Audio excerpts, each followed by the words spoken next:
ನಮಸ್ಕಾರ ಸ್ನೇಹಿತರೆ, welcome to Karnataka Academy. I can GPSTR ವಿಶೇಷ ಸಂಚಿಕೆಯಲ್ಲಿ ಇವತ್ತು ನಾನು ನಿಮಗೆ ಬಹಳ ಇಂಟ್ರೆಸ್ಟಿಂಗ್ ಆದಂತಹ ಬಹಳ ಪ್ರಮುಖವಾದಂತಹ ಟಾಪಿಕ್ ಅನ್ನ ತಗೊಂಡು ಬರ್ತಾ ಇದ್ದೇನೆ. ಅದುವೇ ಕ್ಯೋಂಕಿ ಸಾಸ್ ಬಿ ಕವಿ ಬಹುತಿ. ಗಾಬರಿ ಆಗ್ಬೇಡ್ರಿ, ನಾನು ನಿಮ್ಗೆ ಮೊದಲೇ ಹೇಳಿದ್ದೆ, ಎಷ್ಟು ಸಾಧ್ಯ ಇತ್ತು ಅಷ್ಟು ತಿಳಿಯಾಗಿ ಮೊದಲು ಏನ್ ಮಾಡೋಣ ಕನ್ಸೆಪ್ಟ್ಸ್ ಗಳನ್ನ ಅರ್ಥ ಮಾಡ್ಕೊಂಡು ಅದನ್ನ ಅನಲೈಸ್ ಮಾಡೋಣ. N ಅಂತರ ನ್ಯಾನೋ ಟೆಕ್ನಿಕ್ಸ್ ಬಳಸೋಣ. This is what I can GPSTR only from Karnataka Academy. So ಇವತ್ತಿನ ದಿವಸ ನಾವು ಡೈರೆಕ್ಟ್ ಅಂಡ್ ಇಂಡೈರೆಕ್ಟ್ ಸ್ಪೀಚ್ ಬಗ್ಗೆ ಏನ್ ಮಾಡೋಣ ಈ ಪಾರ್ಟ್ 1 ದಲ್ಲಿ ತಿಳ್ಕೊಳ್ಳು. ಅತ್ತಿ, ಸೊಸಿ, ಮಾಮ ಇವ್ರ ನಮಗ ಈ ಡೈರೆಕ್ಟ್ ಅಂಡ್ ಇಂಡೈರೆಕ್ಟ್ ಸ್ಪೀಚ್ ಅನ್ನ ಅರ್ಥ ಮಾಡ್ಕೊಳ್ಳಿಕ್ಕೆ ಏನ್ ಮಾಡ್ತಾರೆ ಅಂತಂದ್ರೆ ಹೆಲ್ಪ್ ಮಾಡ್ತಾರೆ. ಇನ್ನು GPSTR ಬರೋದಾದ್ರೆ ಸಿಲೆಬಸ್ ನಲ್ಲಿ 3 ಏರಿಯಾಗಳಿವೆ. ಮೊದಲನೇದು area 1, area 2 and area 3. Area 1 king ಅಂತಂದ್ರೆ ಇದು ಡೈರೆಕ್ಟ್ ಅಂಡ್ ಇಂಡೈರೆಕ್ಟ್ ಸ್ಪೀಚ್. ಏಕೆಂತಂದ್ರೆ ಈ ಡೈರೆಕ್ಟ್ ಅಂಡ್ ಇಂಡೈರೆಕ್ಟ್ ಸ್ಪೀಚ್ ಬರಬೇಕು ಅಂತಂದ್ರೆ ಪಾರ್ಟ್ಸ್ ಆಫ್ ಸ್ಪೀಚ್ ಬರ್ತಿರ್ಬೇಕು, ಟೆನ್ಸಸ್ ಬರ್ತಿರ್ಬೇಕು, ಮತ್ತು ಇನ್ನೂ ಹಲವಾರು ವಿಷಯಗಳ ಬಗ್ಗೆ ನಾವೇನ್ ಮಾಡ್ಕೊಂಡಿರ್ಬೇಕು ಅಂತಂದ್ರೆ ತಿಳ್ಕೊಂಡಿರ್ಬೇಕು. ನಾನು ಈಗಾಗಲೇ ಹೇಳಿದ ಹಾಗೆ ನಾನು ಕಳೆದ ಸಂಚಿಕೆಯಲ್ಲಿ ಕ್ವಶನ್ ಟ್ಯಾಗ್ದಲ್ಲಿ ಆಕ್ಟಿವ್ ಸ್ಪೆಷಲಿಸ್ಟ್ ಹೇಳ್ತಾ ಇದ್ದೆ, ಮೊದಲು ನಾವು ಮಸಾಲೆಯನ್ನು ತಯಾರು ಮಾಡ್ಕೋಬೇಕು. ಮಸಾಲೆಯನ್ನು ತಯಾರು ಮಾಡ್ಕೋಬೇಕು ಅಂತಂದ್ರೆ ಪರೀಕ್ಷಾರ್ಥಿಗಳು, ಸ್ಪರ್ಧಾರ್ಥಿಗಳು ಒಮ್ಮೆಲೆ ಏನ್ ಮಾಡ್ತಾರೋ ಅಂತಾರೆ, ಡೈರೆಕ್ಟ್ ಅಂಡ್ ಇಂಡೈರೆಕ್ಟ್ ಆಗಲಿ, ಆಕ್ಟಿವ್ ಸ್ಪೆಷಲಿಸ್ಟ್ ಆಗಲಿ ಬಿಡ್ಸಾಕ್ ಚಾಲು ಮಾಡ್ತಾರೋ, ಅದ್ರ ಹಿಂದಿನ ತಯಾರಿ ಏನ್ ಮಾಡ್ಕೊಡೋದಲ್ಲ. ಸೊ ಇವತ್ತು ನಾವು ಡೈರೆಕ್ಟ್ ಸ್ಪೀಚ್ ಅಂತಂದ್ರೇನು, ಅದರ ಗುಣಲಕ್ಷಣಗಳೇನು, ಇಂಡೈರೆಕ್ಟ್ ಸ್ಪೀಚ್ ಅಂತಂದ್ರೇನು, ಅದರ ಗುಣಲಕ್ಷಣಗಳೇನು, ಇದಕ್ಕೆ ಬೇಕಾದಂತಹ ಮಸಾಲೆಯನ್ನು ನಾವು ಹೇಗೆ ತಯಾರು ಮಾಡ್ಕೋಬೇಕು, ನಂತರ practice practice and practice, stop not till you reach your goal ಅಂತ ಹೇಳಿ ವಿವೇಕಾನಂದ ಅವರು ಬಹಳ ಸುಂದರವಾಗಿ ಹೇಳಿದ್ದಾರೆ. ಇಲ್ಲಿ ನೆನಪಿಡಬೇಕು ಆತ್ಮೀಯರೇ, ಉಸೇನ್ ಬೋಲ್ಟ್ ಓಡುದು 8.5 ಸೆಕೆಂಡ್ ಮಾತ್ರ, ರೈಟ್? ಆದ್ರೆ ಅದ್ರ ಹಿಂದೆ 8 ವರ್ಷದ ಪರಿಶ್ರಮ ಇದೆ. So right practice makes man perfect. Welcome to Karnataka Academy's I can GPSTR ವಿಶೇಷ ಸಂಚಿಕೆ. ಸೊ ಇವತ್ತಿನ ದಿವಸ ನಾವಿಲ್ಲಿ ನೋಡ್ತೀವಿ ಡೈರೆಕ್ಟ್ ಅಂಡ್ ಇಂಡೈರೆಕ್ಟ್ ಅಂದ್ರೆ ಏನು, ಅದಕ್ಕೆ ನಾವು ಏನಂತ ಕರಿತೀವಿ. ಬಹಳ ಸಿಂಪಲ್ ಆಗಿ ನಾವೇನ್ ಮಾಡೋದು ಅಂತಂದ್ರೆ ತಿಳ್ಕೊಳಕ ಪ್ರಯತ್ನ ಮಾಡೋಣ ಸ್ನೇಹಿತರೆ. ಈಗ ನೋಡ್ರಿ, ನಾ ಏನೋ ಒಬ್ಬ ನಮ್ಮ ಗೆಳೆಯ ಅಂತ ತಿಳ್ಕೊಳ್ಳೋದು, ಇವನು ನಮ್ಮ ಗೆಳೆಯ, ಇವನ ಹೆಸರು ಇಲ್ಲಿ ರವಿ ಅಂತ ಮಾಡ್ಬೋದು. ಇವ್ ನಮ್ಮ ಗೆಳೆಯ ರವಿ. ಓಕೆ, ರವಿ ಏನೋ ಹೇಳ್ತಾನೆ, ಹಿ ಟೆಲ್ಸ್ ಸಮಥಿಂಗ್, ಏನೋ ಹೇಳ್ತಾನೆ. ಏನ್ ಹೇಳ್ತಾನು ರವಿ ಅಂತಂದ್ರೆ, I want to become a teacher. I want to become a teacher. Ravi ಹೇಳ್ತಾನೆ, I want to become a teacher. ಇದನ್ನ ಹೇಳ್ತಾನೆ. ಹೀಗೆ ಹೇಳಿದ್ದನ್ನ ನಾವು ಮತ್ತೊಬ್ಬರ ಮುಂದೆ ಹೇಳಬೇಕು. ಅರ್ಥ ಆಯ್ತಾ? ಸೊ ಇಬ್ರು ಮಾತಾಡ್ತಿರ್ತಾರ, ನೀವು ಕೇಳ್ತೀವಿ, ಹಾ ಏನೋ ಹೇಳತ್ತಾರ, ಅದನ್ನ ನಾವು ಮತ್ತೊಬ್ಬರ ಮುಂದೆ ಹೇಳ್ಬೇಕು. ಇದನ್ನ ನಾವು ರಿಪೋರ್ಟ್ ಮಾಡೋದು ಅಂತ ಹೇಳ್ತೀವಿ. ಓಕೆ, ಸೊ ಇಲ್ಲಿ ಒಬ್ಬ ಸ್ಪೀಕರ್ ಹೇಳಿದ್ದನ್ನ ನಾವು 2 ತರ ಏನ್ ಮಾಡಬಹುದು ಅಂತಾರೆ ಹೇಳಬಹುದು. ಬಹಳ ಇಂಪಾರ್ಟೆಂಟ್ ಇದು. ಇದು ಬಂದ್ರೆ ನಿಮಗೆ ರೈಟಿಂಗ್ ಏರಿಯಾ 3 ದಲ್ಲಿ ಏನಾಗುತ್ತೆ ಅಂತಂದ್ರೆ ಈಸಿ ಆಗುತ್ತೆ. Please listen to me very careful. Okay, so ಇಲ್ಲಿ ಈ ರವಿ ಅಂತಕ್ಕಂಥದ್ದು ಏನೋ ಹೇಳಿದ, ಅದನ್ನು ನಾವು 2 ರೀತಿಯಲ್ಲಿ ಏನ್ ಮಾಡಬಹುದು ಅಂತಂದ್ರೆ ರಿಪೋರ್ಟ್ ಮಾಡಬಹುದು. ಒಂದೇದೇನು ಅಂತಂದ್ರೆ ಡೈರೆಕ್ಟ್ ಸ್ಪೀಚ್ ಅನ್ನು ಬಳಸಿ ನಾವೇನ್ ಮಾಡಬಹುದು ಅಂತಂದ್ರೆ ರಿಪೋರ್ಟ್ ಮಾಡಬಹುದು. ಒಂದೇದೇನ್ ಮಾಡಬಹುದು, ಡೈರೆಕ್ಟ್ ಸ್ಪೀಚ್ ಅನ್ನು ಬಳಸಿ ನಾವು ರಿಪೋರ್ಟ್ ಮಾಡಬಹುದು. ನಾವೇನ್ ಹೇಳ್ಬೋದು ಇಲ್ಲಿ, ಈಗ ರವಿ ಹೇಳಿದ, Ravi said, comma, implemented, comma, I want to become a teacher. Ravi ಹೇಳಿದವರು, I want to become a teacher. ಸ್ವಲ್ಪ ಸೂಕ್ಷ್ಮವಾಗಿದೆ ನೋಡ್ರಿ. ಇಲ್ಲಿ ರವಿ ಹೇಳಿದ್ದನ್ನ ಅಕ್ಷರಶಃ, ಐ ರಿಪೀಟ್, ಅಕ್ಷರಶಃ ಏನೂ ಬದಲಾವಣೆ ಮಾಡಲಾರದೆ ಅವೇ ಶಬ್ದಗಳನ್ನು ಯಥಾವತ್ತಾಗಿ ಬಳಸಿ ನಾನು ಇನ್ನೊಬ್ಬರಿಗೆ ಹೇಳಿದೆ. ನಾವು ಹೇಳ್ತಿರ್ತೀವಿ ನೋಡ್ರಿ, Vivekananda said, you are the creator of your own destiny. I quote Mahatma Gandhiji, I quote Martin Luther, I quote Narendra Modi ಅಂತ ಹೇಳ್ತಿರ್ತೀವಿ. ಅವ್ರು ಏನ್ ಹೇಳಿದ್ರು ಯಥಾವತ್ತಾಗಿ ಯಾವುದೂ ಬದಲಾವಣೆಯನ್ನು ಮಾಡಲಾರದೆ, ಒಂದು ಶಬ್ದನ ಅಚ್ಚಕಚ್ಚಕ್ಕಿಡಲಾರದೆ ಯಥಾವತ್ತಾಗಿ ನಾವು ರಿಪೋರ್ಟ್ ಮಾಡೋದಾದ್ರೆ, ತಿಳಿಸೋದಾದ್ರೆ ನಾವು ಯಾವ ಸ್ಪೀಚ್ನಲ್ಲಿ ಹೇಳ್ತಾ ಇದ್ದೀವಿ? ಡೈರೆಕ್ಟ್ ಸ್ಪೀಚ್ನಲ್ಲಿ ಹೇಳ್ತಾ ಇದ್ದೀವಿ. ಒಂದು ವೇಳೆ ರವಿ ಹೇಳಿದ್ದನ್ನ ಜಿಸ್ಟ್ ಮಾತ್ರ ಸಾರವನ್ನು ನಾವು ತಗೊಂಡು ಅರ್ಥ ಬದಲಾಗಲಾರದೆ ನಾವು ಹೇಳಿದ್ರೆ ಅದಕ್ಕೆ ಏನಂತ ಕರಿತೀವಿ ಅಂತಂದ್ರೆ ಇಂಡೈರೆಕ್ಟ್ ಸ್ಪೀಚ್. ಇದು ಎರಡನೇ ವಿಧಾನ. ಇದನ್ನು ನಾನು ಹೇಗೆ ಬರೀತೀನಿ? Ravi said that he wanted to become a teacher. He wanted to become a teacher. ಈಗ ನಾ ಏನ್ ಮಾಡಿದೆ ಅಂತಂದ್ರೆ ರವಿ ಹೇಳಿದ್ದನ್ನ ಜಸ್ಟ್ ಹೇಳಿದೆ, ಯಥಾವತ್ತಾಗಿ ಅವನು ಬಳಸಿದಂತಹ ಶಬ್ದಗಳನ್ನೇ ಬಳಸಲಿಲ್ಲ. ನಮ್ಮಪ್ಪ ಹೇಳತ್ತಿರಪ್ಪ ಹಿಂಗ, ನಮ್ಮನೆ ಬಾಜುಕವ್ರು ಹಿಂಗೆ ಹೇಳತ್ತಿರಪ್ಪ, ಎಕ್ಸಾಕ್ಟ್ಲಿ ಅವ್ರು ಹೇಳಿದ ಶಬ್ದನ ಅದನ್ನ ನಿಮ್ಮ ವಾಕ್ಯದೊಳಗೆ ನೀವೇನ್ ಹೇಳಿದ್ರಿ, ಅರ್ಥ ಬದಲಾಗಲಾರದೆ ಅದನ್ನ ಹಂಗ ಉಳಿಸಿ ಹೇಳಿದ್ರಿ. ಇದಕ್ಕೆ ನಾವೇನು ಹೇಳ್ತೀವಿ? Indirect speech. ಹಂಗಂತಂದ್ರೆ ನಾವೇನ್ ಮಾಡಬಹುದು? The words of the speaker can be reported in 2 ways. One using direct speech, another using indirect speech. ಹಂಗಂತಂದ್ರೆ ಈ ಡೈರೆಕ್ಟ್ ಸ್ಪೀಚ್ ಅನ್ನ ಕಲಿಬೇಕಾದ್ರೆ, ಇಂಡೈರೆಕ್ಟ್ ಮಾಡಬೇಕಾದ್ರೆ ನಮಗೆ ಏನೇನು ಬೇಕಾಗ್ತೈತಿ, ಯಾವ ಮಸಾಲ ನಮಗೆ ಗೊತ್ತಿರಬೇಕು, ಇದು ನಮಗೆ ಕೆಲವೊಂದ್ಸಲ ಕ್ಲಿಯರ್ ಆಗಿರೋದಿಲ್ಲ. ಇವತ್ತು ನಾನು ಆ ಮಸಾಲೆಗಳನ್ನು ಹೇಳ್ತೀನಿ, ಅವುಗಳ ಕುರಿತು ಏನು ಮಾಡ್ರಿ ಅಂತ ನೀವು ಪ್ರಾಕ್ಟೀಸ್ ಮಾಡ್ರಿ. ನೆನಪಿರಲಿ, GPSTR ಬರ್ತದೆ, ಅದಾದ ನಂತರ HSTR ಬರುತ್ತೆ. ಸೊ ಇಲ್ಲಿ ಕರ್ನಾಟಕ ಅಕಾಡೆಮಿ 100% ನಿಮಗಾಗಿ ಕೈಗೆಟಕುವ ಏನು ದರದಲ್ಲಿ ಅತಿ ವಿಶೇಷವಾಗಿ ಈ ಎಲ್ಲ ಕೋರ್ಸಸ್ಗಳನ್ನ ನಿಮಗಾಗಿ ತರ್ತಾ ಇದೆ. Make use of this. ಇದರ ಉಪಯೋಗ ಮಾಡ್ಕೊರಿ. ಯಾಕಂತಂದ್ರೆ ಈ ಕೊರೋನಾ ಸಂದರ್ಭದಲ್ಲಿ ಕೈಗೆಟಕತಕ್ಕಂತಹ ಒಂದು ಬೆಲೆಯಲ್ಲಿ ನಿಮಗಾಗಿ paper 1, paper 2, paper 3, social science ಆಗಲಿ, ಪೇಪರ್ 1 ಆಗಲಿ ಬ್ರಿಲಿಯಂಟ್ ಆಗಿ ನಮ್ಮ ಇಮ್ರಾನ್ ಸರ್ ಅವರು ತೊಗೊಂಬರ್ತಾ ಇದ್ದಾರೆ. ಅಂಡ್ ಇಂಗ್ಲಿಷ್ ಎಷ್ಟು ಸಾಧ್ಯ ಆಗ್ತದೆ ಅಷ್ಟು ಸರಳ ಮಾಡಿ ನಿಮಗಾಗಿ ನಾವು ತೊಗೊಂಬರ್ತಾ ಇದ್ದೀವಿ. ಸೊ 100% ಮಾರ್ಗದರ್ಶನ ನಮ್ಮದು. Of course you need to sit and read and use this techniques. Okay, so welcome. So ಹಾಗಾದ್ರೆ ಇಲ್ಲಿ ಡೈರೆಕ್ಟ್ ಅಂಡ್ ಇಂಡೈರೆಕ್ಟ್ ಮಾಡಬೇಕಾದ್ರೆ ನಮಗೆ ಮೊದಲು ಏನು ಮಸಾಲೆ ಬೇಕು? ಏನೋ ಅಡಿಗೆ ಮಾಡ್ಬೇಕಾದ್ರೆ ಮೊದಲು ಪೂರ್ವ ತಯಾರಿ ಮಾಡ್ಕೋತೀವಿ, ಅದಕ್ಕೆ ಮಸಾಲೆ ತಿಳಿಯುವ ಸಂಬಂಧ ನಾನು ಏನ್ ಮಾಡ್ತಾ ಇದ್ದೀನಿ ಅಂದ್ರೆ ಸಿಂಪಲ್ ಆಗಿ ನಿಮ್ಮಿಂದ ಈ ಕೆಲವೊಂದು ಶಬ್ದಗಳನ್ನ ಬಳಸ್ತಾ ಇದ್ದೀನಿ. ತಾವಿಲ್ಲಿ ಅನ್ಯಥ ಬಳಸಬಹುದು. ಓಕೆ, ಸೊ ಒಂದನೇದು ನಮಗೆ ಮೊದಲು ಏನಿರಬೇಕು? ಮೊದಲು ಒಂದು ಪ್ಲೇಟ್ ಒಳಗೆ ನಾವೇನು ತಗೋಬೇಕು ಅಂತ ಇದ್ರ ಬಗ್ಗೆ ನಮಗೆ ಐಡಿಯಾ ಇರಬೇಕು. ವರ್ಬ್ ಬಗ್ಗೆ ನಮಗಿಲ್ಲಿ ಐಡಿಯಾ ಇರಬೇಕು. ಅಂದ್ರೆ ಎಂತ ರಿಪೋರ್ಟಿಂಗ್ ವರ್ಕ್. ಈ ರಿಪೋರ್ಟ್ ಮಾಡಕ್ಕ ಯಾವ್ಯಾವ ಸಾಮಾನ್ಯವಾಗಿ ಶಬ್ದಗಳನ್ನು ನಾವು ಬಳಸ್ತೀವಿ? Said, says, tells, told, informed, enquired, asked, requested, ordered. ಇವೆಲ್ಲ ಏನು ಅಂತಂದ್ರೆ ರಿಪೋರ್ಟಿಂಗ್ ವರ್ಕ್ಗಳು. ಇವುಗಳು ಒಂದು ತಟ್ಟೆಯೊಳಗೆ ತಗೊಂಡಿಟ್ಕೊಂಡಿರ್ಬೇಕು. ಇವುಗಳನ್ನ ನಾವು ಎಷ್ಟು ವೆರೈಟಿ ಆಫ್ ರಿಪೋರ್ಟಿಂಗ್ ವರ್ಬ್ಸ್ಗಳನ್ನು ಬಳಸ್ತೀವಲ್ಲ ಅಷ್ಟು ಸುಂದರವಾಗಿ ನಾವೇನ್ ಮಾಡ್ಬೋದು ಅಂದ್ರೆ ಇಂಡೈರೆಕ್ಟ್ ಸ್ಪೀಚ್ ದಲ್ಲಿ ಹೇಳಬಹುದು. ಎಷ್ಟು ಮಸ್ತ್ ಅಂತಾರೆ ಇದು ಬಂತು ಅಂತಂದ್ರೆ ಯಾರೇನೇ ಹೇಳಿದ್ರೂ ನೀವು ಬರೀಬಹುದು, ಯಾರೇನೇ ಹೇಳಿದ್ರೆ ಏನ್ ಮಾಡ್ಬೋದು, ಮತ್ತೊಬ್ಬರಿಗೆ ರಿಪೋರ್ಟ್ ಮಾಡ್ಬೋದು. ಆದ್ರೆ ವಿಸ್ತೃತವಾಗಿ ನಮಗೆ ಇದ್ರ ಬಗ್ಗೆ ಅಭ್ಯಾಸ ಮಾಡಬೇಕು. Ultimately at the end of the day hard work. There is no substitute for hard work, but I can only tell the techniques. Okay, ಎರಡನೇ ತಟ್ಟೆ ಒಳಗೆ ಮಾಡ್ಕೋಬೇಕು, ರಿಪೋರ್ಟಿಂಗ್ ವರ್ಕ್ ಕಂಪಲ್ಸರಿ ಬೇಕು. ಎರಡನೇ ತಟ್ಟೆ ಒಳಗೆ ಈ ಪ್ರೊನೌನ್ಸ್ಗಳ ಬಗ್ಗೆ ಐಡಿಯಾ ಇರಬೇಕು. Very important. ಅಂದ್ರೆ ಇಲ್ಲಿ ಡೈರೆಕ್ಟ್ ಅಂಡ್ ಇಂಡೈರೆಕ್ಟ್ ಮಾಡಬೇಕಾದ್ರೆ ಫಸ್ಟ್ ಪರ್ಸನ್ ಇದ್ದು ಹೋಗಿ ಥರ್ಡ್ ಪರ್ಸನ್ ನೋಡಬೇಕು. First person, second person, third person ಆಗ್ತತಿ.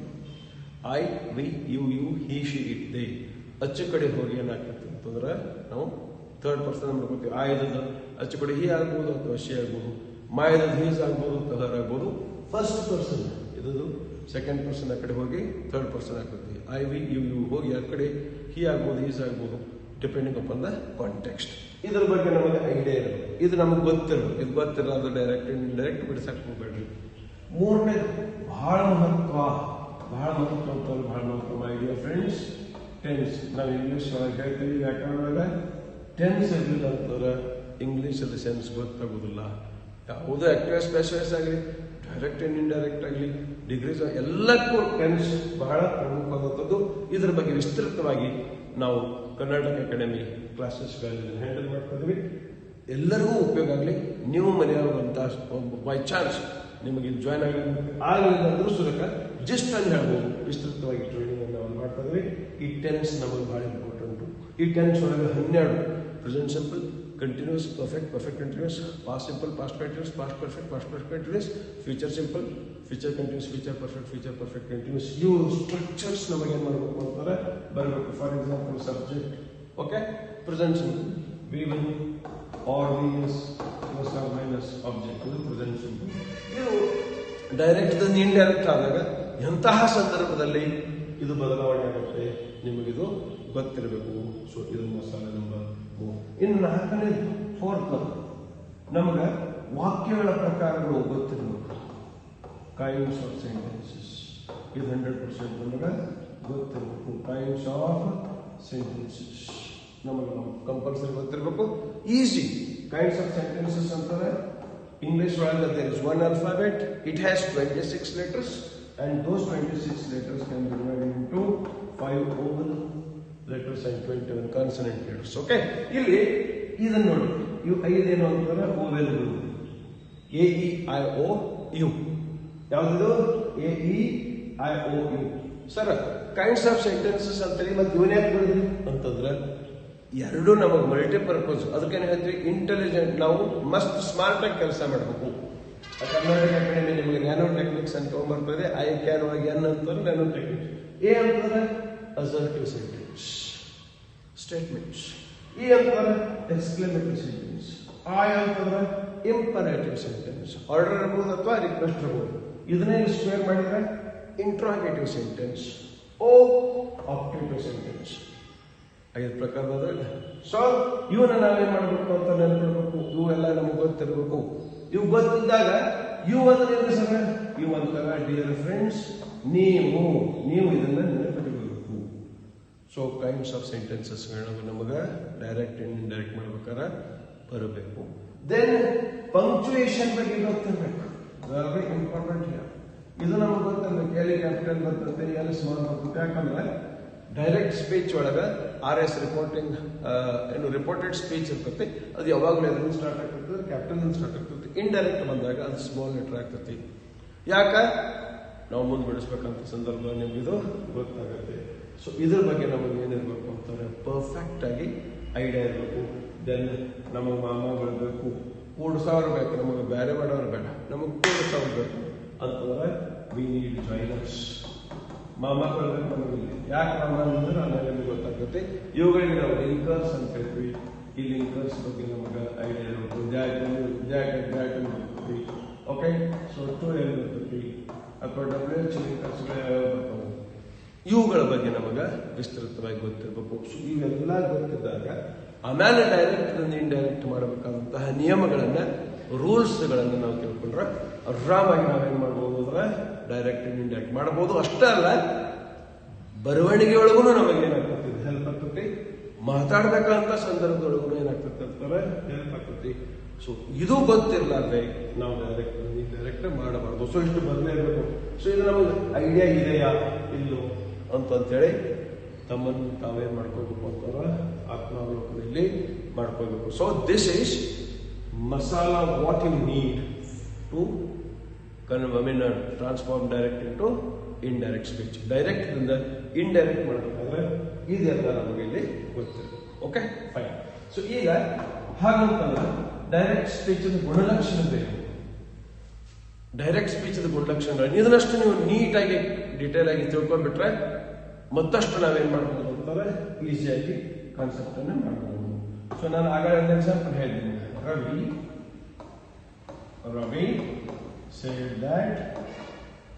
Ravi said that in I want to become a teacher. I want to become a teacher. Look at this. I want to become a teacher. So ಇದು ಯಾವ speech ಆಗೈತಿ ಈಗಾಗಲೇ ನಾವು ನೋಡಿದಾಗೆ direct speech ಆಗೈತಿ. ಹಾಗಾದ್ರೆ ಈ direct speech ಗುಣಲಕ್ಷಣಗಳು ಯಾವ್ಯಾವು, ಹೆಂಗಿರ್ತದ್ದು, ಇದ್ರಾಗ ಏನೇನು ಇರ್ತೈತಿ ಅನ್ನೋದ್ರ ನಾವೇನ್ ಮಾಡೋದು ಈಗ ಸ್ವಲ್ಪ ನೋಡೋಣ. ಓಕೆ, ಇದನ್ನ ದಯವಿಟ್ಟು ಲಕ್ಷ ಕೊಟ್ಟು ಕೇಳ್ರಿ. ಇಲ್ಲಿ ನಮ್ಮ ಅತ್ತೆ ಸೊಸೆ ಮಾವ ಇವರೆಲ್ಲ ಮುಂದೆ ನಮಗ ಬರ್ತಾವ, ಸಿಂಪಲ್ ಆಗಿ ತಿಳ್ಕೊಳ್ಸೋಣ. ಓಕೆ, ಸೊ ಇಲ್ಲಿ ಡೈರೆಕ್ಟ್ ಸ್ಪೀಚ್ ಒಳಗೆ ಯಾವಾಗಲೂ ಎರಡು ಪಾರ್ಟ್ ಇರುತ್ತೆ. ಇದು ಮೊದಲನೇ ಪಾರ್ಟು, ಇದು ಎರಡನೇ ಪಾರ್ಟ್. ವೆರಿ ಸಿಂಪಲ್, ಈಸಿಯಾಗಿ ತಿಳ್ಕೊಬಹುದು. ಡೈರೆಕ್ಟ್ ಸ್ಪೀಚ್ ದಾಗ ಎಷ್ಟು ಪಾರ್ಟ್ ಇರ್ತವೆ? ಎರಡು ಪಾರ್ಟ್. ಒಂದನೇದಕ್ಕೆ ನಾವೇನಂತ ಕರಿತೀವಿ ಅಂತಂದ್ರೆ RV ಅಂತೀವಿ, ಎರಡನೇದಕ್ಕೆ ನಾವು RS ಅಂತ. RV ಅಂತಂದ್ರೆ ವರ್ಬ್ ಅಂತ, ಇದು ರಿಪೋರ್ಟಿಂಗ್ ವರ್ಬ್, ಇದು RV. ಯಾವ ಪಾರ್ಟ್ ದಾಗ ರಿಪೋರ್ಟಿಂಗ್ ವರ್ಬ್ ಬರ್ತೈತಿ ಅದಕ್ಕೆ RV ಅಂತ ಕರಿತೀವಿ. ಯಾವ ಪಾರ್ಟ್ ದಾಗ ರಿಪೋರ್ಟೆಡ್ ಸ್ಪೀಚ್ ಅದಕ್ಕೆ RS ಅಂತ ಕರಿತೀವಿ. ಓಕೆ, ಸೂಕ್ಷ್ಮವಾಗಿ ನೋಡಿ, ಇದು ಕ್ಲಿಯರ್ ಆಗ್ತಲ್ಲ ಅಂತವ್ರು. ಒಂದೇದು ಏನಾಯ್ತು, ಡೈರೆಕ್ಟ್ ಸ್ಪೀಚ್ ಒಳಗ RV ಇರ್ತೈತಿ ಅಂಡ್ RS ಇರ್ತೈತಿ. ಈ RV ಮತ್ತು RS, ಇಲ್ಲಿ RV ಅಂತ ನಾವು ಅತ್ತೆ ಅಂತ ತಿಳ್ಕೊಬೇಕು. ಓಕೆ, RS ಅಂತ ಸೊಸಿ. ಇಲ್ಲಿ ಯಾರು ಅತ್ತೆ ಅಥವಾ ಯಾರು ಸೊಸಿ ವೈಯಕ್ತಿಕವಾಗಿ ತಿಳ್ಕೋಬಾರ್ದು. ಇದು ಕೇವಲ ಸಬ್ಜೆಕ್ಟ್ ಅನ್ನ ತಿಳಿಗೊಳಿಸಾಕ ನಮ್ಮ ಎಲ್ಲ ವಿದ್ಯಾರ್ಥಿಗಳಿಗೆ ವಿಷಯವನ್ನು ಸಿಂಪಲ್ ಮಾಡಕ್ ಹೇಳತ್ತೀವಿ. ಸೊ ಇಲ್ಲಿ RV ಅಂತ ಅತ್ತೆ ಅಂತ ತಿಳ್ಕೋಬೇಕು, RS ಅಂದ್ರೆ ಸೊಸಿ ಅಂತ ತಿಳ್ಕೊಳ್ಳುತ್ತೆ, ಆಮೇಲೆ ಯಾಕಂತ ಗೊತ್ತಿಲ್ಲ. ಓಕೆ, ಸೊ ಈ RV ಅಂಡ್ RS ಸಮಾಜದ ರೂಢಿ ಪ್ರಕಾರ ಎಲ್ಲರ ಮನ್ಯಾಗ ದೋಸೆಗೆ ತೂತ ಅನ್ಸತ್ತೀವಿ. ಅತ್ತೆ ಸೊಸೆ ಸ್ವಲ್ಪ ಹೊಂದುವುದಿಲ್ಲ, ಸ್ವಲ್ಪ ಟಿಸ್ಪಿಸ್ ಆಗ್ತಿರ್ತದೆ ಅಂತ ಹೇಳ್ತೀವಿ. ಓಕೆ, ಸೊ ಇಲ್ಲಿ ಈ RV ಅಂಡ್ RS ಅತ್ತೆ ಸೊಸೆ ಏನ್ ಮಾಡ್ಯಾರ ಅಂದ್ರೆ ಒಂದ ಮನ್ಯಾಗ ಇದ್ರು ಬೇರೆ ಬೇರೆ ಕಡೆ ಅವರು ಅಂತ ಎರಡನೇ ಪಾಯಿಂಟ್ ಹೇಳಿ. ಈ RV ಮತ್ತು RS ಸೂಕ್ಷ್ಮ ನೋಡ್ರಿ, ಆರ್ ಸೆಪರೇಟೆಡ್ ಬೈ ಕಾಮಾ. ಈ ಕಾಮಾ ಏನ್ ಮಾಡ್ತಿರ್ತಾರ, RV ಅಂಡ್ RS ಅನ್ನು ಸೆಪರೇಟ್ ಮಾಡ್ತಾರೆ. What separates RV and RS? A comma separates RV and RS. ಇದು ಬಹಳ ದೊಡ್ಡದಾದ. So what separates RV and RS? A comma separates RV and RS. Reporting verb and reported speech. ಇದನ್ನ ನಾವು ಅಭ್ಯಾಸ ಮಾಡಬೇಕು. ಇನ್ನು ಮುಂದೆ ಮೂರನೇದೇ ನೋಡ್ಬೋದು ಸೂಕ್ಷ್ಮವಾಗಿ. ಇದೇನ್ ರಿಪೋರ್ಟೆಡ್ ಸ್ಪೀಚ್ ಐತಿ ಅಂದ್ರೆ ಇದೇನ್ ರಿಪೋರ್ಟೆಡ್ ಸ್ಪೀಚ್ ಐತಿ, ಇದು ಇನ್ವರ್ಟೆಡ್ ಕಾಮರ್ಸ್ ದಾಗ ಇರ್ತೈತಿ. ನೋಡ್ರಿ ಎಷ್ಟು ತಿಳ್ಕೋಬೇಕು. ಇದ್ರಾಗ ಇರ್ತೈತಿ ಅಂತಾರೆ ಇನ್ವರ್ಟೆಡ್ ಕಾಮರ್ಸ್ ದಾಗ ಇರ್ತೈತಿ. ಇನ್ವರ್ಟೆಡ್ ಕಾಮರ್ಸ್ ದಾಗ ಯಾಕ? ಬಾಡಿಗೆ ತಂದದ್ದು, ಎರವಲ್ ತಂದದ್ದು, ನಮ್ದು ಇದ್ರಾಗ ಏನು ಇಲ್ಲ, ಅವ್ರು ಹೆಂಗ್ ಹೇಳ್ಯಾರ ಹಂಗ ನಾವು ಇದನ್ನ ಏನ್ ಮಾಡ್ಕೊಂತವ್ರೆ ಕೋಟ್ ಮಾಡತ್ತೀವಿ. ಸೊ ಇದನ್ನ ರಿಪೋರ್ಟೆಡ್ ಸ್ಪೀಚ್ ದಾಗ ಇರ್ತೈತಿ. ಹಿಂಗಿತ್ತು ಅಂತಾರೆ, ಇದು ನಮ್ದಲ್ಲ, ಬಾಡಿಗೆ ಐತಿ ಅಂತ. Okay, Vivekananda side, Mahatma Gandhiji side, Martin Luther said, right? Hobbes said, Rousseau said, Mussolini said, Subhash Chandra Bose said, as it is. ಅದಕ್ಕೆ ನಾವೇನ್ ಮಾಡ್ತೀವಿ, ಇನ್ವರ್ಟೆಡ್ ಕಾಮರ್ಸ್ ಗಳನ್ನ ಬಳಸ್ತೀವಿ. ಸೂಕ್ಷ್ಮ ನೋಡ್ರಿ, ಇಲ್ಲಿ ಆಯನ್ ಅಂತಂದ್ರೆ ಕ್ಯಾಪಿಟಲ್ ಐತಿ. ಸೊ RS ಯಾವಾಗಲೂ ಕ್ಯಾಪಿಟಲ್ ಲೆಟರ್ ಒಂದಿಗೆ ಪ್ರಾರಂಭ ಆಗುತ್ತೆ, ಯಾಕಂದ್ರೆ ಅದು ಇಂಡಿಪೆಂಡೆಂಟ್ ಸೆಂಟೆನ್ಸ್ ಇರುತ್ತೆ.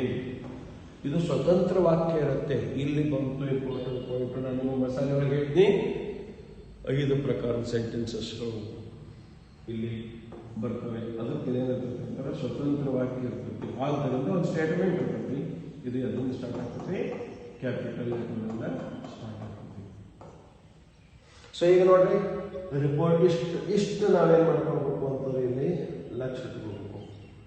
ಇವು ಇಷ್ಟೆಲ್ಲ ಏನಪ್ಪಾ ಅಂತಂದ್ರೆ ಇದು ಡೈರೆಕ್ಟ್ ಸ್ಪೀಚ್ ದ ಗುಣಲಕ್ಷಣಗಳು. ಇದನ್ನ ನಮಗೆ GPSTR ಒಳಗ ಬೇರೆ ಬೇರೆ ಪ್ಯಾಟರ್ನ್ ಒಳಗೆ ಬಿಡ್ಸಕ್ ಕೊಡ್ತಾರೋ. ಮೂಲತಃ ಡೈರೆಕ್ಟ್ ಅಂಡ್ ಇಂಡೈರೆಕ್ಟ್ ಸ್ಪೀಚ್ ಅನ್ನ ಹಿಂಗ ನಾವೇನ್ ಮಾಡ್ಕೋಬೇಕು ಅಂದ್ರೆ ಅರ್ಥ ಮಾಡ್ಕೋಬೇಕು. ಒಮ್ಮೆ ನೀವು ಪ್ಯಾರಾಗ್ರಾಫ್ ತಗೊಂಡ್ರಿ ಅಂತಂದ್ರೆ ತಿಳಿದಿಲ್ಲ. So 1000 miles journey begins with a single step. So ಇಲ್ಲಿಂದ ಬೇಸ್ ಹಿಡ್ಕೊಂಡು ನಾವೇನ್ ಮಾಡ್ಕೋತ ಹೋಗ್ಬೇಕು ಅಂತಾರೆ, ಕಲ್ಕೋತ ಹೋಗ್ಬೇಕು. ಇದು ಡೈರೆಕ್ಟ್ ಸ್ಪೀಚ್ ದ ಗುಣಲಕ್ಷಣ. These are the important points that we have to remember. ಇದನ್ನು ಹೇಳಿ ನೋಡ್ರಿ, ನಿಮಗೆ ಕಾನ್ಸೆಪ್ಟ್ ಅರ್ಥ. ಇನ್ನು ಇಂಡೈರೆಕ್ಟ್ ಸ್ಪೀಚ್ ಗುಣಲಕ್ಷಣಗಳು ಏನೇನಪ್ಪ that we can understand. Indirect speech ಗುಣಲಕ್ಷಣಗಳನ್ನು ನೋಡಬಹುದು ಅಂತ ನಾವಿಲ್ಲಿ ಅರ್ಥ ಮಾಡ್ಕೋಬಹುದು. ಸೊ ನಾನು ಸದ್ಯಕ್ಕೆ ಇಂಡೈರೆಕ್ಟ್ ಮಾಡ್ಬೇಕು, ನೀವು ಹೆಂಗ್ ಮಾಡೋದು, ಆಮೇಲೆ ಏನ್ ಮಾಡ್ಬೇಕು ಅನಾಲಿಸಿಸ್ ಮಾಡಕ್ಕೆ ಕ್ರಮ ಬರ್ತದೆ. ಸೊ ಇಲ್ಲಿ ನಾನು ಬರೀತೀನಿ, Ravi said that he wanted to become a teacher. Wanted to become a teacher. Okay, fine. So ನಾವು ಆಗಲೇ ಏನ್ ಮಾಡಿದ್ವಿ, ಡೈರೆಕ್ಟ್ ಸ್ಪೀಚ್ ಗುಣಲಕ್ಷಣಗಳನ್ನು ನೋಡಿದೀವಿ. ಈಗ ಇದು ಇಂಡೈರೆಕ್ಟ್ ನಾನು ಮಾಡೀನಿ, ಇದರ ಗುಣಲಕ್ಷಣಗಳನ್ನು ನೋಡಬಹುದು. ಸೊ ಇಲ್ಲಿ ನೋಡಿದಾಗ ನಮಗೆ ಗೊತ್ತಾಗುತ್ತೆ, ಓಹೋ ರವಿ ಸೇಡ್ ದ್ಯಾಟ್, ಇಲ್ಲಿ ದ್ಯಾಟ್ ಬಂತು, ರೈಟ್ ಅಂತಾರೆ ಜಾಯಿನರ್ ನಾವು ಇದು ಬಳಸಿವಿ. ಇದು ದ್ಯಾಟ್ ಯಾವ ಜಾಗದಲ್ಲಿ ಬಂತು, ಕಾಮ ಹೋಯ್ತು, ದ್ಯಾಟ್ ಬಂತು ಅಂತಾರ. ನಾವು ಯಾವ ಮಾಮನ್ ಕರ್ಕೊಂಡ್ ಬಂದೀವಿ, ಕಾಮ ಜಾಗದಾಗ ಕಾಮನ್ ಕಳಿಸ್ಬೇಕು, ಮಾಮನ್ ಬಂದ್ಬೇಕು. ಸೊ ಇಲ್ಲಿ ಅತ್ತಿ ಸೊಸಿ ಬೇರೆ ಇಲ್ಲ, ಅತ್ತಿ ಸೊಸಿ ಬಂದವರು ಒಂದು ಮಾಡಕ್ಕೆ ಯಾರು ಬಂದ್ರಂತಾರ, ಈ ಮಾಮ ಬಂದ. ಸೊ ಯಾವ ಮಾಮ ಯಾವಾಗ ಯಾವಾಗ ಬರ್ತಾರೋ ಮುಂದೆ ಡಿಟೇಲ್ ಆಗಿ ಮಾಡೆಲ್ಸ್ ಎಲ್ಲ ಮುಂದಿಸ್ಬೇಕಂತ ನಾವು ತಿಳ್ಕೋಬಹುದು. ಸೊ ಇಷ್ಟು ಸಿಂಪಲ್ ಆಗಿ ಮಾಮ ಬಂದು. ಎರಡನೇದು, ಓಹೋ ಇನ್ವರ್ಟೆಡ್ ಕಾಮರ್ಸ್ಗಳು ಡಿಸ್ಅಪಿಯರ್ ಅದು ಹೋದು, ಅದಕ್ಕೆ ಇದು ಕ್ಯಾಪಿಟಲ್ ಐ ಏನಾಯ್ತು ಅಂತ ನೋಡಿ ಹೀಗಾಗೈತಿ. ಫಸ್ಟ್ ಪರ್ಸನ್ ಥರ್ಡ್ ಪರ್ಸನ್ ಆಗ್ತದೆ ಅಂತ ನಾ ಹೇಳಿದ ಆಗಡಿ. ಅಂಡ್ ಇದು ಸ್ಮಾಲ್ ಲೆಟರ್ ಸ್ಟಾರ್ಟ್ ಆಗ್ತೈತಿ, ಇಲ್ಲಿ ಕ್ಯಾಪಿಟಲ್ ಲೆಟರ್ ಸ್ಟಾರ್ಟ್ ಆಗ್ತೈತಿ. ಇಲ್ಲಿ ಎಲ್ಲೋ ಒಂದ್ ಕಡೆ ನೋಡಿದಾಗ ಟೆನ್ಸ್ ಚೇಂಜ್ ಆಗಿದೆ, ನಮಗೆ ಏನಾಗ್ತದೆ ಅಂತ ಕಾಣಿಸ್ತೈತಿ. ಎಲ್ಲಾ ಕಡೆ ಟೆನ್ಸ್ ಚೇಂಜ್ ಆಗ್ತೈತಿ ಅಂತಿಲ್ಲ. If the reporting work is in the past tense, then the tense of RS changes as follows. Present simple becomes past simple, present continuous becomes past continuous, present perfect becomes past perfect, past simple becomes past perfect, past continuous becomes past perfect continuous, past perfect remains as it is past perfect. ಇಲ್ಲಿ ನಮಗೆ ಇದು ಗೊತ್ತಿರಬೇಕು. Present perfect continuous becomes past perfect continuous. Okay, ಫ್ಯೂಚರ್ದಾಗ ಬಂದಾಗ ಏನಾಗ್ತೈತೆ ಅಂತಾರೆ, ಇದು modals will ಇದು ರೂಟ್ ಆಗ್ತೈತಿ, ಶಾಲ್ ಶುಡ್, ಕ್ಯಾನ್ ಇದು ಕುಡ್, ಮೇ ಇದು ಮೈಟ್, ಮಸ್ಟ್ ಇದು ಹ್ಯಾಡ್ ಟು, ಹಿಂಗ ಇಲ್ಲಿ ಟೆನ್ಸ್ ಚೇಂಜ್ ಆಗ್ತೈತಿ. ಯಾವಾಗ ಇದೆಲ್ಲ ಅತ್ತೆ ಮೇಲೆ ಡಿಪೆಂಡ್ ಐತಿ. ಈಕೆಯಲ್ಲಿ ಯಾವ ಟೆನ್ಸ್ ಐತಿ, ಪಾಸ್ಟ್ ಇದ್ರೆ ಪಾಸ್ಟ್ ಚೇಂಜ್ ಆಗ್ತೈತಿ, ಪ್ರೆಸೆಂಟ್ ಇದ್ರೆ ಚೇಂಜ್ ಆಗೋದಿಲ್ಲ. ಇವು ರೂಲ್ಸ್ ಅಂಡ್ ರೆಗ್ಯುಲೇಷನ್ಸ್. ಆಮೇಲೆ ಈಗ ನಾವು ಏನ್ ಮಾಡ್ತೀವಿ, only we are trying to understand the features of indirect speech. So ಕಾಮ ಹೋಗ್ತೈತೆ, ಮಾಮ ಬರ್ತಾನು, ಟೆನ್ಸ್ ಏನಾಗ್ತದೆ ಅಂತ ಚೇಂಜ್ ಆಗೈತಿ, ಫಸ್ಟ್ ಪರ್ಸನ್ ಥರ್ಡ್ ಪರ್ಸನ್ ಆಗೈತಿ. ಇಲ್ಲಿ ಒಂದು ವೇಳೆ ಟುಡೇ ಟುಮಾರೋ ಅಂತಿದ್ರೆ ವರ್ಡ್ಸ್ ಶೋಯಿಂಗ್ ನಿಯರ್ನೆಸ್ಗಳು ಏನಾಗ್ತಾವ ಅಂತಂದ್ರೆ ಬದಲಾಗ್ತಾವ. ಸೊ ಇದು direct and indirect speech. So direct ಆಗಿ ನಾವು ಹೋಗಿ ಅಂತಾರೆ, ಸ್ವಲ್ಪ ಒಂದ್ 2-3 ವರ್ಷ ಆಯ್ತು ಅಭ್ಯಾಸ ಇರಲಿಲ್ಲ, ಪ್ರಾಕ್ಟೀಸ್ ಇರಲಿಲ್ಲ ಅಂದ್ರೆ ನೆನಪು ಬರ್ತೈತಿ. ಜಸ್ಟ್ ಒಂದ್ಸಲ ಏನ್ ಮಾಡಿರ್ತಾರೆ, ಇವುಗಳನ್ನ ನೋಡ್ಕೊರಿ, 100% ಇದು ನಿಮಗೆ ಸಹಾಯ ಆಗುತ್ತೆ. ಸೊ ಇನ್ನೊಂದ್ಸಲ ನಾನು ರಿಪೀಟ್ ಮಾಡ್ತಿದ್ದೀನಿ, ಕರ್ನಾಟಕ ಅಕಾಡೆಮಿ ಎಲ್ಲ ಸ್ಪರ್ಧಾರ್ಥಿಗಳಿಗಾಗಿ ವಿಶೇಷವಾಗಿ ICAN GPSTR ಇಂಗ್ಲಿಷ್, ಇದ್ರ ಜೊತೆಗೆ ಪೇಪರ್ 1 ಅಂಡ್ ಸೋಷಿಯಲ್ ಸೈನ್ಸ್ ಇವುಗಳನ್ನು ನಿಮಗಾಗಿ ಅತ್ಯಂತ ಕೈಗೆಟುಕುವ ಇದರಲ್ಲಿ ತರ್ತಾ ಇದೆ. ದಯವಿಟ್ಟು ಏನು ಸ್ಪರ್ಧಾರ್ಥಿಗಳಿದ್ರಿ ಇದರ ಉಪಯೋಗ ಮಾಡ್ಕೊರಿ. ಎಲ್ಲರಿಗೂ ಹೋಗಿ ಆಫ್ಲೈನ್ ಒಳಗೆ ಕೋಚಿಂಗ್ ತೊಗೊಳಕ್ಕೆ ಆಗಲಿಲ್ಲ ಅನ್ನಿಸೋದಕ್ಕೆ ಕರ್ನಾಟಕ ಅಕಾಡೆಮಿ ಹೊತ್ತು almost 80% appear of the TET ತಗೊಂಡಂತವ್ರಿಗೆ 80% TET ಕ್ಲಿಯರ್ ಮಾಡಿದೆ. So we must thank and congratulate Imran sir. At the same time we want to thank you all. So ಇದನ್ನ ಸಾಕಷ್ಟು ಜನರಿಗೆ ಶೇರ್ ಮಾಡ್ರಿ ಅಂಡ್ ಇದರ ಪ್ರಯೋಜನವನ್ನು ಬಹಳಷ್ಟು ಜನರು ಪಡ್ಕೊಳ್ಳಿ. ಅವಾಗ ನಮ್ಮ ಕರ್ನಾಟಕ ಅಕಾಡೆಮಿಯ ಶ್ರಮ ಸಾರ್ಥಕ ಆಗುತ್ತೆ ಅಂತ ಹೇಳ್ತಾ, ಅಂಡ್ ಇನ್ನೊಂದು ಸಂಚಿಕೆಯಲ್ಲಿ ನಿಮಗೆ ಭೇಟಾಗ್ತೀನಿ. ಟೇಕ್ ಕೇರ್, ಬಾಯ್.